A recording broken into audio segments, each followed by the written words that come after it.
I'm Mega Mike the Movie Man, and today I got a mega movie plan. Today I'm back with a new show segment called Movie News Roundup. That's where I'm going to give you guys the major news that has happened in the world of movies this entire week. So I have 13 topics here to cover with you guys, with saving the most important topic for the very end. What is the runtime of the new Batman movie? So if you want the answer to that question, make sure you stick around to the very end of the video for that answer. But without further ado, let's get started. Now, our first topic today is talking about what got #1 at the box office last weekend. So actually, the new Scream movie got #1 at the box office, beating out Spider-Man No Way Home. Now that is so surprising because Spider-Man No Way Home has been doing amazing, and we may have thought that it would keep on to that #1 spot for a few more weeks. But no, Spider-Man No Way Home was taken over by Scream. And Scream came in about 30 million at the box office, which is actually quite surprising and a job well done for that horror movie, because a lot of times the horror movies don't make too much money. But because it's a recognizable IP, there's been a lot of Scream movies. Ghostface is well known at this point, that it just got the loyal fan base out to the movies to go ahead and see it. And also, that is a surprising amount. You may not think it. 30 million, not only is it for a horror movie, also it's for a time that we're still in of the pandemic. Omicron is surging, but still it was able to produce some good numbers. So first topic right there, Scream overtakes Spider-Man No Way Home at the box office. Go ahead and jump down in the comments below and let me know your thoughts on this. Were you surprised that Scream became #1 at the box office last weekend? Or did you thought it was inevitable that Scream was going to be #1?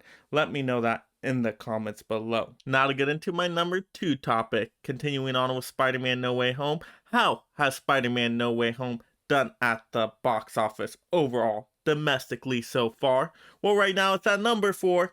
Yes, #4. What an amazing accomplishment. It is only behind Avatar, Endgame, and The Force Awakens. So that is extremely impressive. And who would have thought? I mean, it's a Spider-Man movie. It's not an Avengers level movie, even though it is kind of Avengers adjacent. Some slight spoilers here if you haven't seen No Way Home yet. What I mean by Avengers adjacent is you got a lot of extra characters in there, right? You have Doctor Strange. You also have the other two Spider-Man characters, Tobey Maguire, Andrew Garfield Spider-Man.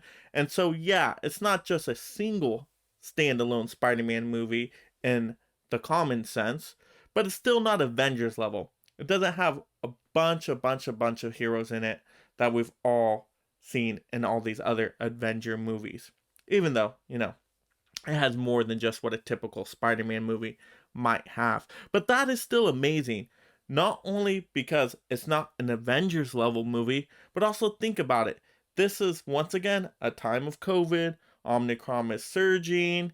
And a lot of movies over the past months have not been doing well at the box office. And that's kind of an understatement. A lot of movies have been doing absolutely terrible.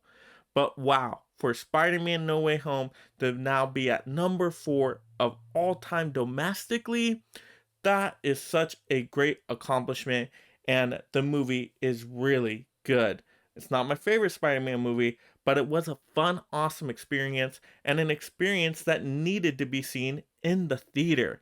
And that's what I think got a lot of people out to it. That experience of wanting to see it on the big screen, go with their family, go with their friends, go multiple times. There's a lot of repeat viewings here. I know I went twice myself, and I know a lot of other people went a whole bunch of times. All that just added up to get it to that #4 spot. So well done, Spider-Man.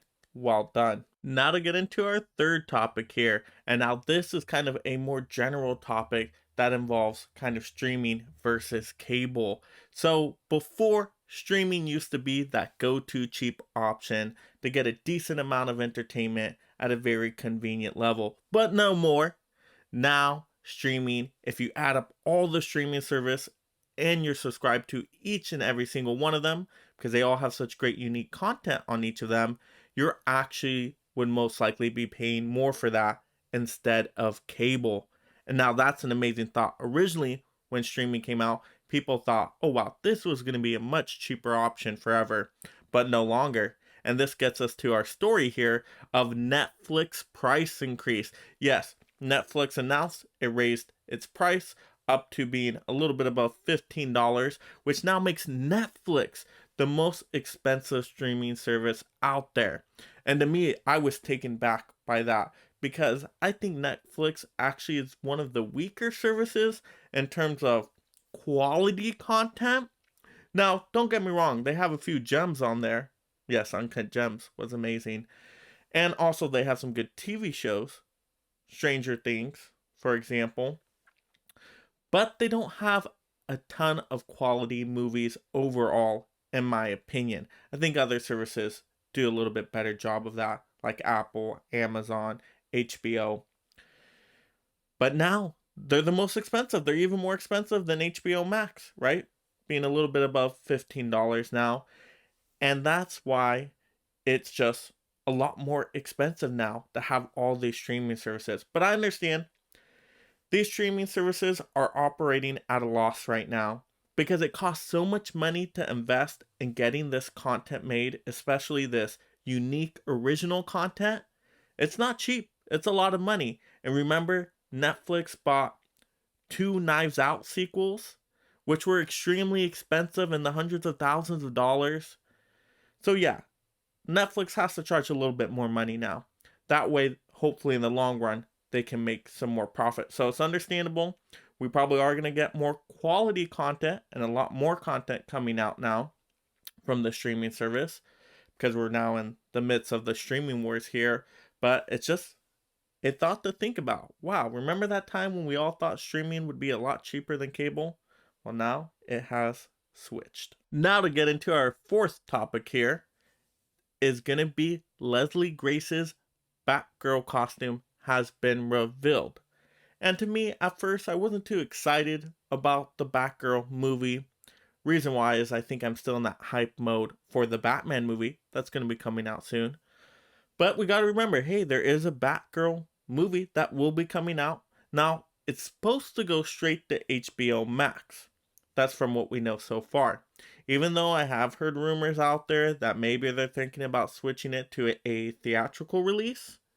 But we'll see if that happens when the Discovery merger happens and gets finalized, what decision they finally make on the Batgirl release. Now, I would prefer theatrical myself to see it on the big screen. That would get me a little bit more excited. But from what we can see from the costume here, to me, it kind of reminds me of both a classic Batgirl costume, but with a little bit of a modern twist on it. So I'm liking the style overall. To me, it's not anything mind-blowing or something super unique and different. But we got to see how it just plays out in the movie and if it fits good with the movie. So we really won't know until we get a trailer of the movie to see if the costume works well in it. But from what I see now, I think it looks perfectly fine. So that's our fourth topic. Let me know in the comments below. What do you think of this Batgirl costume? Do you think they did a good job designing it? Jump down in the comments and let me know. Now to get into our fifth topic today, and that's going to be talking about that Moon Knight trailer that got released during that Monday Night Football game. Now, I thought the trailer was pretty decent. I don't think it showed us a whole lot, so it's kind of more of a teaser trailer.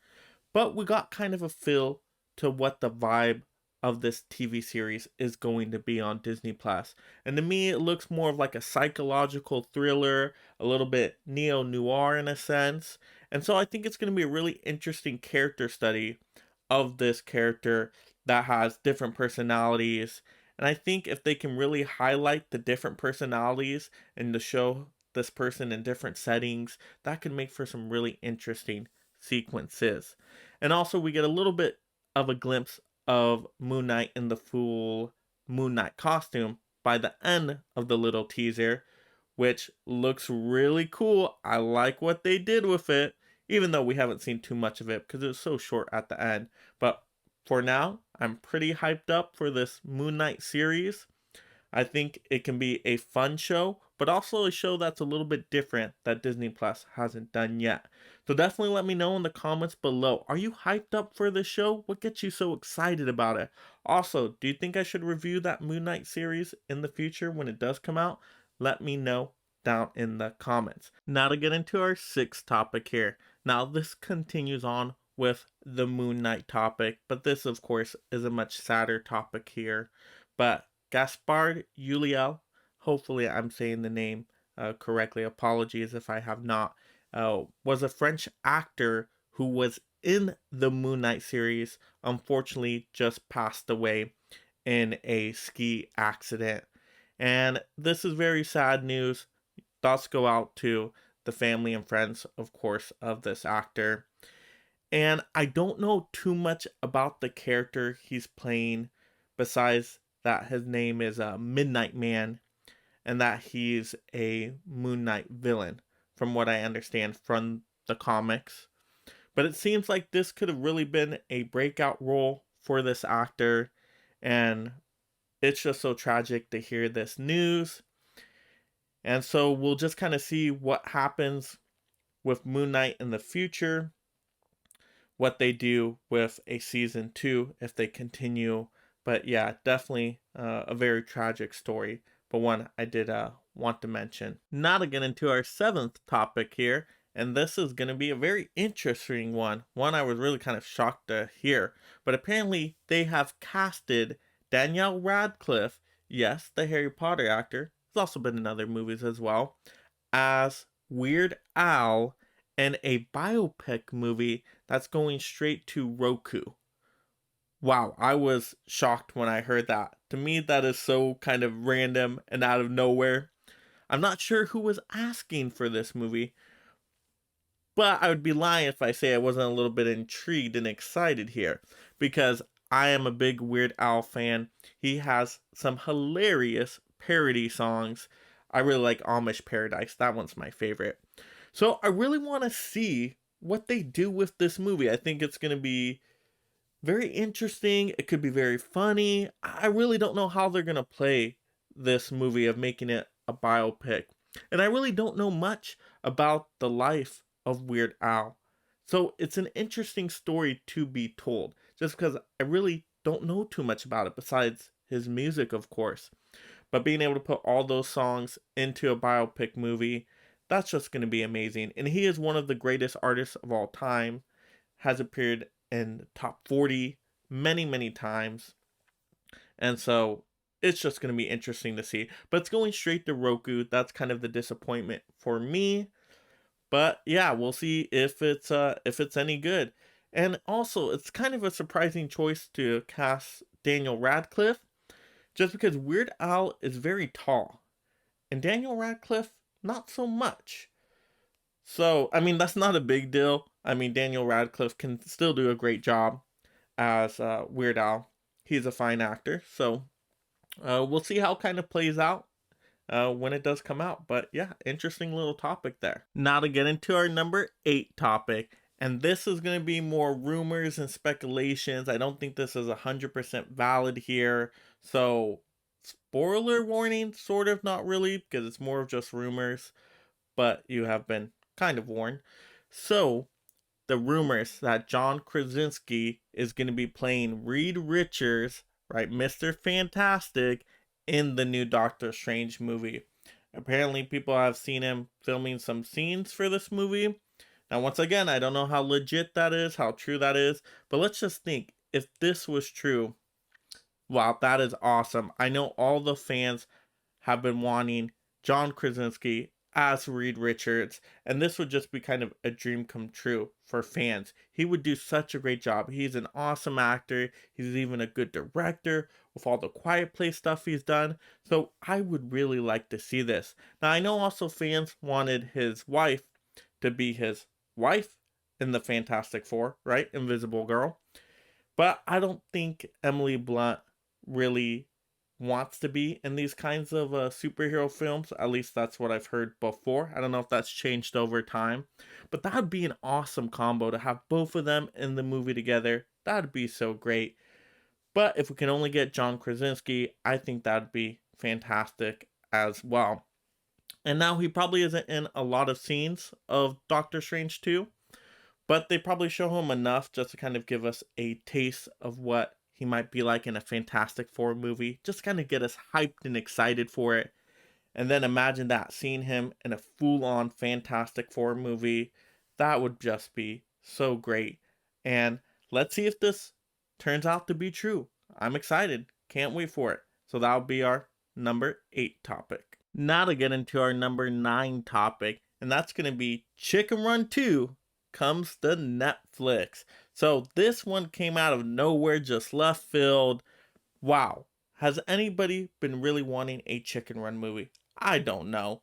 I mean, I don't think I've even seen the first one. I think I've seen previews for the first one way back when. I think it was an early 2000 movie, if my memory serves correct.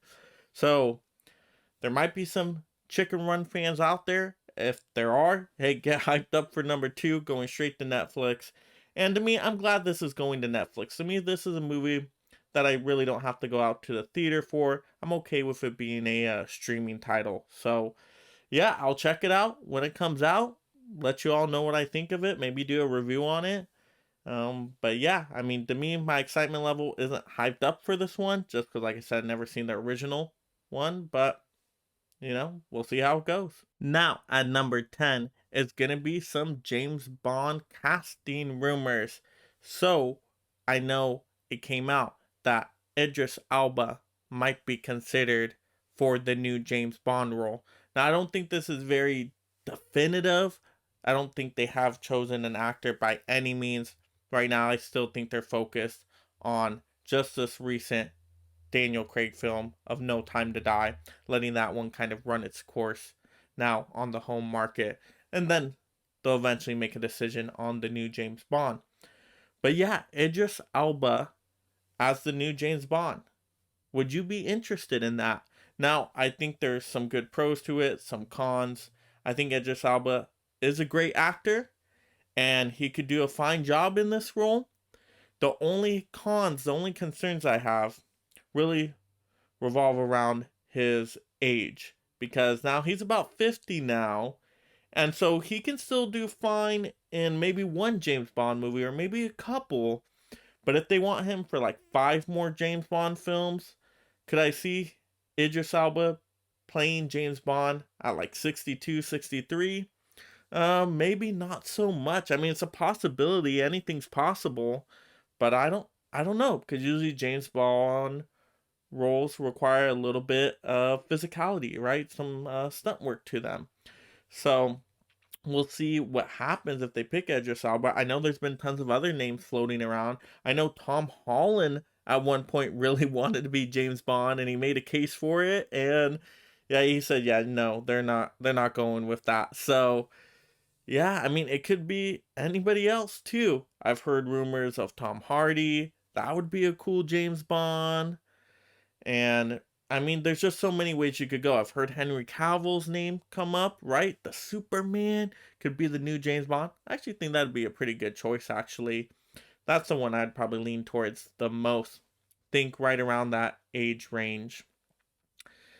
Or, I mean, anybody, really. You could have any actor here that is around the correct age. And I feel like they're probably going to go with an actor that's not too famous yet. One that's still kind of well known, but not like overly the top famous. They could go with like a Henry Golding. That could be another one that I've heard mentioned before by other people. And so there's just so many different options here. So let me know in the comments below. This would be a fun discussion right here. Who would you cast as the new James Bond for, about 5 new films or so? Who could play James Bond for quite some time? Let's have those discussions in the comments below. Now into our 11th topic here, and this is Black Panther Wakanda Forever. Once again, gets delayed, unfortunately. It's been delayed before, but now we have another surge in the COVID Omicron variant. And so now they have temporarily shut down filming production of Black Panther Wakanda Forever. So To me, I'm not super surprised by this news. I feel like a lot of filming productions are going to be shut down right now in this time. But yeah, I mean, it's unfortunate, but the good news is it still has a while before the movie arrives in theaters. So they have some buffer time to still get through all the filming they need to do. And right now, in the meantime, they can work on some post production work with what they already have filmed. Visual effects take a long time to do. And so there's still work that can be done to keep this movie process going. So I think they're going to focus on that. And then when they can get back to filming it, they will totally get back to filming it. But yeah, that's just some another news that came out again of Black Panther being delayed once again. Who knows? Might get delayed even more times in the future. Now to get into our 12th topic here. Now, the Parasite director Bong Joon-ho cast Pattinson to be in his new sci-fi thriller movie. Now, this is very early stages of pre-production, maybe you even consider it pre-production, where they've really just bought the rights from this book to do this sci-fi movie.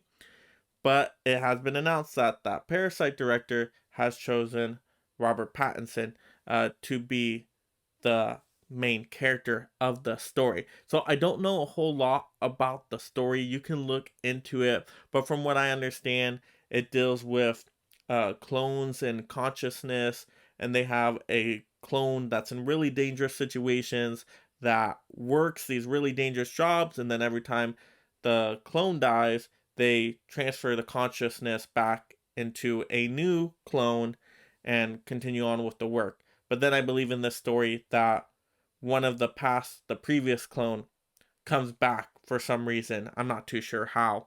And so that sounds like an interesting sci-fi mystery there. Could be something, unique and different.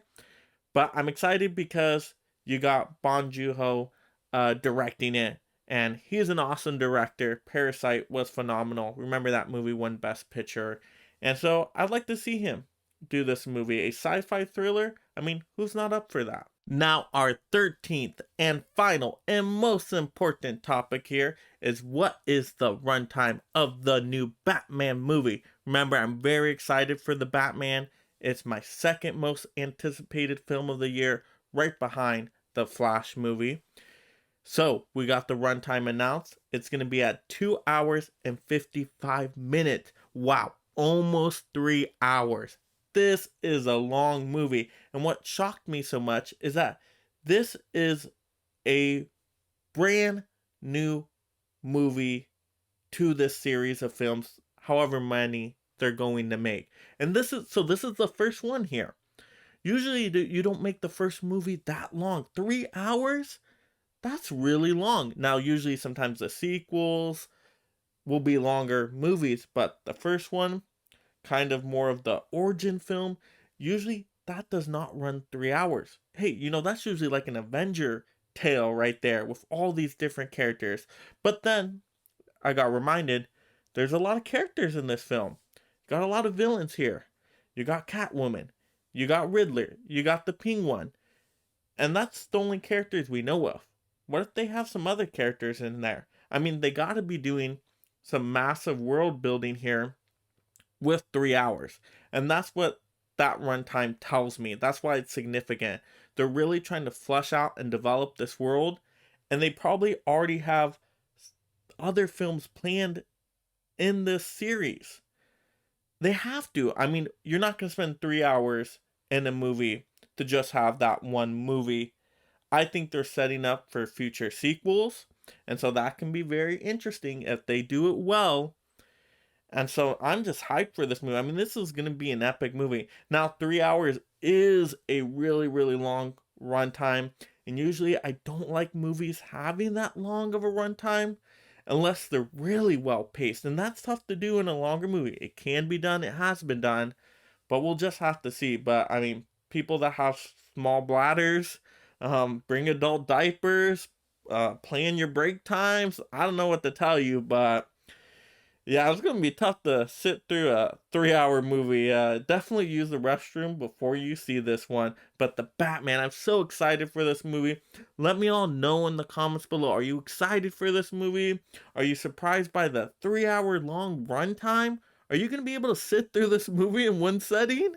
I mean, let's have those conversations in the comments below. That's why this was my favorite and most important topic I wanted to save till the end, just because I'm so hyped up for this movie. So that will do it for the very first episode of Mega Movie Roundup. Let me know, did you really enjoy this new show segment of where we collect all the movie news from the week and give you it all in a summary and our general thoughts of it on this channel? Do you enjoy the movie news? Let me know in the comments below if you had a fun time with this episode. And if you let me know you had a great time, I'm going to keep making more of these episodes. Every week we'll have a movie news episode. At least that's what I'm planning right now, if you guys are excited for it. Also, make sure you subscribe right now. If you're just discovering this channel for the first time, subscribe. That way I can get you all that future movie news, movie reviews, movie rankings, movie hauls. We talk everything movies on this channel, and we're building a mega league of film fans on this channel. So make sure you subscribe. That way you don't miss out on any of that future entertainment value. And also like the video. And this is Mega Mike the Movie Man reminding you to make every day a movie day.